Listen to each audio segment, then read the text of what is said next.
Welcome back to ICRS 2014 in Atlanta. This is David Yanez, your host, and I have Bishop George Bloomer. How are you, sir? David, great. We're excited to have you. I know that you have a new book called Elephants in the Church. We're going to jump into this, but for those that don't know, if you could just share a few minutes about yourself, we'd love to. I'm Bishop George Bloomer, Senior Pastor of the Bethel Family Worship Center Church in Durham, North Carolina, and I'm host of Rejoice in the Word, which can be seen every Friday night on the Word Network, Direct TV, and the cable networks all across the nation and literally around the world. I think I think that would take care of that for us. So tell us about Elephants in the Church. Tell us what prompted you to put this together, and what does the title really mean? Well, as 10 to 20, maybe 30 years in the making, I was born in Brooklyn, New York, 453 Columbia Street, apartment A, B, and C. My mom and my dad had 9 children together. Oh, my goodness. My dad went out of the wedding barn, had 15 other children by 6 women in the projects. Oh. Okay. I dropped out of school in the 9th grade, wasn't able to read. From 1st grade to 9th grade, the teacher kept on passing me from class to class, and I didn't learn how to read until 20 years ago. I'm 52 years old now, so 32 years of my life I couldn't read. $300, $400 a day cocaine habit, went into heroin and then to crack, and then gave my life to the Lord in Rikers Island prison. There started my ministry. After I started preaching, 2 years into my preaching ministry, the addiction came back, and so for 2 years I was getting high and preaching at the same time. Those are some of the elephants that are in the church. Wow. The elephant of entitlement, being raised on welfare and government cheese and government butter, and food stamps. How that the government, through their entitlement programs, sort of kind of singles out certain underclasses and makes them a permanent underclass. Welfare is not a good thing at all. I teach on that in the book. The school system, how that the teacher kept on passing me, knowing that I couldn't read, write, spell, couldn't count, but she didn't want that terror in her class next year. Yeah. So she passed me on. And so were you a feisty kid? I was horrible. I used to go to school early in the morning to get the breakfast, and then roam the hallways to lunch. And after lunch, I would go home as if I was some corporate executive. It was a job. It was a job. And a hard job. Signed out for the day, go home, and then started getting your breakfast. And that's it. And I signed out for the day. And I'm off to the. And you wouldn't listen to anyone. And, no. Yeah. So that was something. I do have a few friends that were homeschooled, and out of their homeschooling, those guys are brilliant. And so I tend to believe that what if that parent had that $6,000 to $8,000 a year given to her, and she can help develop her child. That would be, or put it towards a Christian education. Oh yeah, so like instead of their earned income, they can give an education credit to send their kids to school. Oh, I love you. I love you. Are you on any board in government? You have legislative powers? No, but because that would end a lot of our situations. Oh yeah, and the thing that I have, and just to chime in on this, is that you got a person making $15,000. Making $20,000 on purpose, having 4 kids, okay, and then they go and they struggle and they're making it with the food stamps, and that's fine. Everybody needs to have a start somewhere, but you got to go somewhere from there. Yes. And then tax season comes around. You work hard. You do your self-employment taxes. You do everything you do. You make $60,000, $70,000. You pay your taxes. Your tax refund's $1,200, if that, unless you're paying. These guys get a check for $9,000 for being lazy. That's it. And that's crazy. That's unbalanced. Okay, so now I did not know that I was going to run into you, Dave, today. I thought I came with my dukes up. I came prepared and stuff like that. That when I leave here, the talk that I was going to give about these elephants, that your nose was going to be bloody, your teeth was going to be knocked out. I'm going to punch you in your eye. But I'm so happy to see that. I'm the one with the towel. I'm the one in your corner. Go after him. Go after him. Come on, champ. Come on. This is crazy. You walk into certain grocery stores in the inner city, and someone is standing outside the grocery store, and they say 3 for $1. Now, of course, you heard it, but you didn't know what you was listening to. The 3 for $1 is the cat who's standing outside with the food stamp card. Absolutely. Who's going for every $1, he going to give you $3. Yes. He busting the system. He's working the system. Other day I was browsing through. Get out of here. Other day I was browsing through my Facebook. True story. Browsing my Facebook. A family member, third distance, of course. She said, "Okay, I'm hungry. Who's selling their food stamps this month?" I'm like, so you understand? Yeah. So it's a mess. It's a mess. And I remember when I was working at a grocery store, or like a Target or something. I think it was Target. I was managing the store for them. Went outside, found a receipt. Found a receipt. Lobster, steak. Yes. The high end groceries. Yes. And then at the stuff I don't buy, and I'm doing good. I'm running the store. I can't buy this stuff. And it says EFC on the bottom. So food stamps, and I'm like, so that's crazy. Those are some of the things that I address in the book. Okay. I also address the ever-changing culture who is trying to throw on our religious beliefs. Oh, absolutely. The same-sex marriage situation, and this, and I'm appalled and opposed to anyone teaching that the single most civil rights issue of our time and our day is gay rights, and they compare it to the plight of the African Americans in America. So someone needs to speak out against it. Now, I don't know if you noticed this or not, and stuff like that. I'm a man. I am a preacher of the gospel, also a black man. And so I'm preaching this to the world over, but I want our culture to understand that there's something going on that is totally ungodly. For a number of years, my ideology and religious and political party persuasion has been Republican, due to the fact that they sort of kind of stand for a lot of the moral issues that I believe in.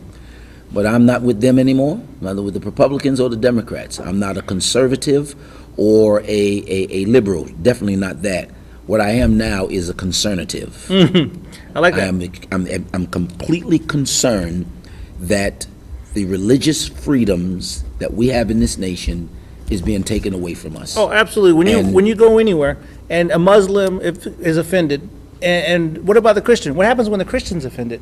They don't care about us. Oh, no. I recently had something come up, and I'll share it on the air, and they wanted to have my son have some medicine and stuff, and I told them I didn't agree with it. Do you know they called CPS on me? Because I wouldn't agree with the doctor's decision, and the nurse was there recently yelling at me, saying how she was going to call CPS, how she was trying to motivate me through fear and through threats. As soon as I recognized that, I looked at it, I go, you know what?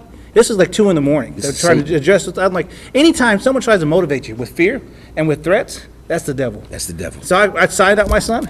I said, you call him. My house is clean. This my house? Come on. Come on. And then I was walking out, and then they're still making an issue of, I go, look, if I was a Muslim and I said I didn't agree in your medicine, you wouldn't say a word. But the moment I'm a Christian and I believe, because of my belief system, that I don't believe that medicine's going to help him, I'd rather have some Christian therapy help him. I go, I'd rather go that way. And now you all want to come down my throat and call CPS. That's fine. And I left. And I won. Actually took me to court, and I won. So that's fine. I thought for sure, walking in this room, that I was going to black your eye. Oh. I mean, it's time now. I hang around with a good friend, Matt Topeka. He keeps me straight. Yes. But it's important. I'm very, very passionate about this particular book, and I deal with the Trayvon Martin and the Zimmerman. Oh yeah, tell us a little bit about that. Tell you a little bit about it. Yeah, we only got 10 minutes. Right. So I tend to try to tell the story from my own experience with law enforcement. Yeah. One night I was driving from Fayetteville, North Carolina, back to Durham, North Carolina. It's about an hour-and-a-half drive. Most of it is still rural, dark roads without street lights on it. And I'm driving a Mercedes-Benz, 550 Mercedes-Benz. I'm driving. There's 3 other guys. What time in the morning? It's about 2 o'clock in the morning. Okay. And I'm driving. Already suspicious, 2 a.m. Police officer coming, the lights is on me, and so on. But I don't stop, because it's a dark road, and I've had my situations with police officers. I decided I'm going to ride to a lighted place. So I slow it on down. I put on my hazard light, so I'm hazarding, and I'm driving down like 35 miles an hour. Police officers follows me into a kangaroo convenient mart. When I get there, there's 4 other police cars, and as soon as I pull into the area, the police, they surround the cars, and they scream and hollering, get out! But I told the guys inside the car, I said, when we pull over, you're going to roll the windows down, you're going to put your hands on the dash, and you in the back, you're going to put your hands on the back of the chair, and that's it. Do not move your hands. Well, there's got one guy in the back of the car. He, he's got some problems, and he's still got some warrants out and stuff like that. You would have one of those on your car. Right. The police officers are coming. They flash the lights in your eyes. Now, the reason they flash the lights in your eyes is because they're checking to see whether you're impaired or not. That's the first reason for doing that. Now, I have so many run-ins with the law. I know that's the practice and all the joke, because we all been to jail, so we know what they're doing. It's not like you just and so he gets upset. He starts screaming and hollering and fussing and stuff like that, and arguing with the police officer. The police officer puts him out, and the other guy comes from the other car, and he tasers all of us. Are you serious? So now we're electric shocks going through our life. Write about it in the book, and they handcuff us. We're laying on the floor, and then we go to the when I get to the magistrate's office, the magistrate recognizes this is Bishop George Bloomer. You guys got a problem right here, blah, blah, blah, blah. And so we all stand over on the side. The police officer comes over, he apologizes to me. I don't feel like making an issue out of it. We're going about our way. Don't want to make an issue out of it. They just tasered you for no reason. Me, right. So I understand that side of it. How that what the whole profiling piece is and so on. Yeah. And then I invited a friend of mine who is a Caucasian brother who had his situation in a sandbox, and put both of those stories together and not make any judgment on the verdict at all, because that it is what it is, but to get people to understand that at the end of the day we have to have a discussion. If all white people in this country are racist, black people wouldn't have been freed. If all white people in this country are racist, Barack Obama wouldn't be president twice. There's not enough black people to put him in the White House. You follow what I'm saying? I understand. No, that's we have to have a conversation, and the conversation may render us uncomfortable at certain chapters in it, but we have to have a serious conversation, and I think that people of faith should be invited to sit at the table to have this conversation. Oh, and absolutely. not race baiters who continue to look for stories on television to pick at certain things and to make this, and that's a lot of the reason I don't watch a lot of the cable news and stuff, because they're trying to make a story out of something. Well, there's no news on cable news. It's all opinionated. Yeah, so, and they're just, it's a mess. And Yes. so sometimes I just read it on the internet. Yeah. it gets crazy. Tell us about some more stories in here that you battle on, because Oh, you're wow. a battler. I can tell that. I deal with the story on will gays go to heaven? That's a question for you. I want to ask, will they go to heaven? I don't think so. You don't think so? Not Sodom and Gomorrah. Why you don't think so? Because it's an abomination to God. It's an abomination. It's an abomination to God. And who said it was an abomination to God? God. And who else said it? Was it? What God in the earth said it? Was it Jesus said it? Yeah. What God in the earth said it? What God in the earth? Yeah. You got me. Phil Robinson said it. Okay. And you know what they did to him? What they tried to do to him? From Duck Dynasty? Just because this guy stands up and quotes the Bible. Okay. I don't want to blacken your eye. No. He quotes the Bible. Yeah. He says what the Bible says verbatim, and they pull his show. He says what the Bible, not his own opinion, what the Bible says. And this is where we are right now, where if we don't stand up in the next 10, 20 years, the church won't have any. No, you're right. You're right. And they pulled the show and stuff. And the thing is, when you stand on your beliefs, we have freedom. That's what this whole nation was built about, to stand on it. And when you do that, it's amazing how it ruffles people's feathers, how it gets them offended. I don't know if you know this, but in England, there was an innkeeper, I guess they still call him, in the hotel right by the hospital. It was like a hospice hospital, but it was not from the hospital. It was privately owned. Well, the person that was running the inn, the owner, happened to say, "God bless you," to one of the people checking out.